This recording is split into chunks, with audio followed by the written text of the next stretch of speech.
Welcome to Gardening with Ben, the podcast where we dig into the soil of our gardens and the depths of our green thumbs. I'm your host Ben, here to guide you through the joys of gardening from sowing seeds to reaping bountiful harvests. Each episode will explore tips, tricks and tales from the garden and allotment, sharing insights from ourselves and stories from our own back garden adventures. Whether you're a seasoned gardener or just getting your hands dirty for the first time, there's something here for everyone.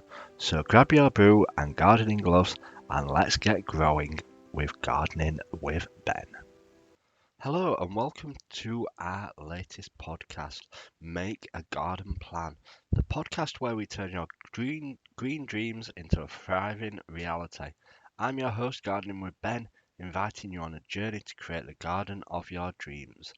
Each episode will dive into the essentials of garden planning, from the basics of seed selection and to the design. Whether you're a balcony gardener or have acres to cultivate, our tips and tricks will help you craft the garden that reflects your personal style and needs. So grab your notepad and let's plot out your gardening success right here on Gardening with Ben. Hello and welcome to your latest episode of Gardening with Ben. In this episode, we're going to talk about all the things that we are planning on doing down at the allotment this year and how to make that allotment plan and put it through to fruition and getting the success that you need from your allotment and garden for this year down at the plot. And what better time to start than in January than making your plan and working out what you want to do exactly on your allotment this year, which is always the hardest and trickiest part to do when growing vegetables and fruit and flowers and stuff like that. It's hard making that plan.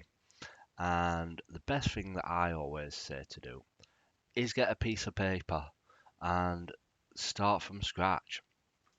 What I always do every single year is I get an A4 sheet of paper because that is the scale of my plot.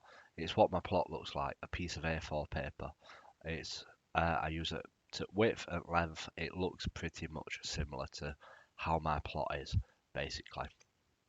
And what I do every year, I draw my allotment down. I'm not going to show you these drawings because I am no artist whatsoever.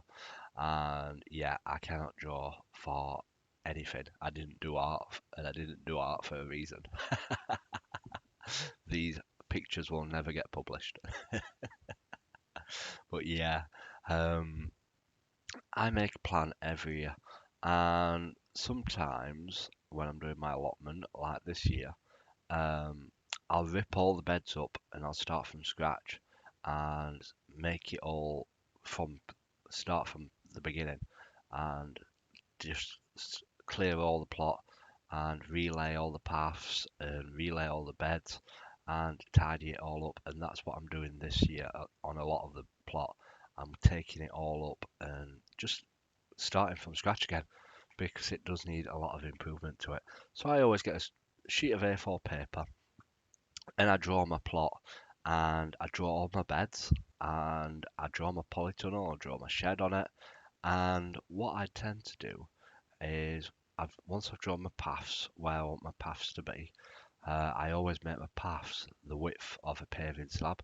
So if I get any paving slabs, I can just easily slot them into place on top of the black membrane, and they will be my main paths. And eventually they'll bed down and they'll be level and stuff like that. Well, levelish. But I always make my paths wide enough for a paving slab because they are like gold dust. If you find them, get them because they are worth the weight in gold. Yes, they are heavy. But yeah, they're definitely worth the weight in gold to have a paving slabs. And eventually, the plan is to have all my paths paved. I'm getting there. I'm about halfway there, but we'll get there eventually and get it all paved. Fingers crossed. The plan is by the end of the year, I want to have it all paved and looking ship shape. So we've got all that to do. So we draw his paths, and then we draw all his beds out, and we draw his polytunnel and his shed.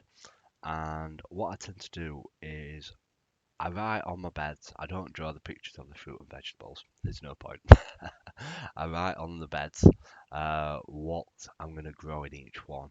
Well, what I plan to grow and how I'm going to grow it. And I've learned from previous mistake on trying to fit too much stuff into each bed. I'd rather grow a few things in each bed rather than try and stuff it full of vegetables because you can't get round with weeding. The weeds tend to get in between them, and you can't get the weeds out, and they stop stuff from growing because the weeds are taking all the nutrients and stuff like that because you can't get them out. So I tend to just grow a few stuff in each bed so that I can keep stuff easily weeded and maintained. And obviously, you don't want to be growing stuff in the same beds that it were in previously, the year before. You like to use a crop rotation so that it's not used all the nutrients up from the year before for that vegetable. Obviously, you try to improve the soil quality each year by adding nutrients and stuff like that. But you want to grow stuff in a different bed every year. So we tend to do that. We write down what we want to grow in each bed. Like some stuff can't be moved, like my strawberries and my raspberries and stuff like that. But as main growing areas, we move around on a regular basis and try and grow stuff differently. And then the same goes for the polytunnel. Um, I write down what I want to grow in the polytunnel for that year, and I tend to grow more than I should do in there. Then I struggle to keep it all watered because it gets too hot in there, or we get a heat wave and we have to keep going down every single day to try and water it. But I do tend to write down what we're growing in it. Um, and like I said, this year I'm hoping to grow some melons. I'm hoping to grow some beef tomatoes in there. And obviously some cucumbers. I'm going to grow some cucumbers in there as well this year, as I do like my cucumbers. They're absolutely delicious. The Market More varieties I tend to grow. I don't grow the Telegraph ones. I grow the Market More variety of cucumber, and they're absolutely delicious. So hopefully we can get some good stuff. And another thing what I tend to do is I tend to look through the seed catalogues. I tend to go to the shops and just make a list of all the things that you want to grow down at the plot and have a look through all your seed packets. If you're like me, I'll have got loads and loads of seeds in a bag. I tend to get loads with a magazine every month. I get the Grow Your Own magazine and the Kitchen Garden magazine, so I get 10 free packets in each magazine every month. So I've got absolutely loads and loads of seeds. Um, and try and look at growing something new each year. I try to grow something new every single year. And the joys of trying something new is that it might be better than growing something else. Like one year I grew purple cauliflower, and you think purple cauliflower, but the purple cauliflower grew better on my allotment than the white cauliflower did. It did absolutely fantastic, and I have no complaints whatsoever. So since then, I've started growing purple cauliflower every year rather than the white one because it's a lot better. There's plenty of different varieties out there, and I'm sure I've seen that you can grow purple Brussels sprouts as well. So that is going to be one of my things to try on my allotment. I might possibly try it this year, purple Brussels sprouts. So keep your eyes peeled for that. And you never know, they may actually taste nice. Fingers crossed. We do try the green ones every year, and I still don't like them. But we're going to try the purple ones, I think, and give them a try and see what they actually taste like. You never know, they could taste absolutely delicious, or they could be as horrible as the green ones.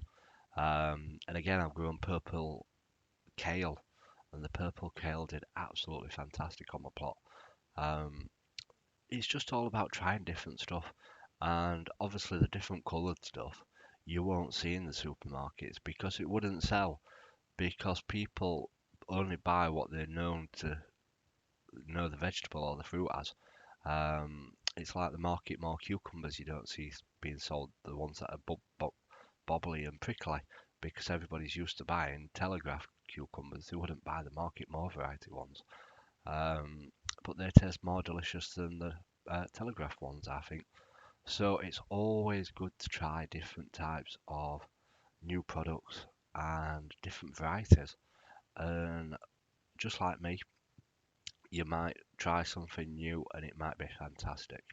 So have a look around and see what you can grow this year on your allotment. Let me know what you're going to grow, if you're going to be trying anything new. Have you made your plans for your allotment this year? Are you trying something new down at the plot? And are you all prepared and ready for a fantastic gardening year? Because I know I certainly am. We're going to have a good year down this year at our plot, and I'm looking forward to showing you my journey, hoping that you'll follow it and seeing everything that we grow down at our plot. It's going to look spectacular, and fingers crossed I can keep my encouragement, my momentum up, and my enjoyment in it. And I hope that you all enjoy it. So that has been a short little episode today. Make a plan for your allotment. Get your piece of paper out. Get drawing. Get planning what you're going to do this year, and stick to it. Whenever I go to the allotment, I always make myself a list of jobs that I want to do. And I have a list of all the jobs I want to do this week, and I'll tick them off as I'm doing them. And that way I keep on top of the tasks and get them all done. And when I've done them, I can tick them and I go home. And helps me keep me on top of stuff. I don't know if you're the same when you're doing your allotments, you've got yourself a little list of the jobs that you want to get done. So yeah, that's my gardening tips for today. I hope you've enjoyed it. As always, remember, if you've not subscribed or followed this podcast, do hit the follow button and the subscribe button. You will get notified when new podcasts come up. If you've not left a review yet and you're listening on Apple or Spotify, you can leave a review, and you can also leave a comment on podcast now on Spotify. So leave a comment. So yeah, until next time, everyone, remember, keep smiling, keep shining, and keep gardening with Ben, everybody. And that wraps up another episode of Gardening with Ben. Thank you for joining me in this journey. Remember, every seed planted is a step towards a greener world, and every day is a chance to grow something beautiful. Keep nurturing your gardens and your souls. Until next time, I'm Gardening with Ben, reminding you to let your garden be your sanctuary. Happy gardening, and see you in the next episode.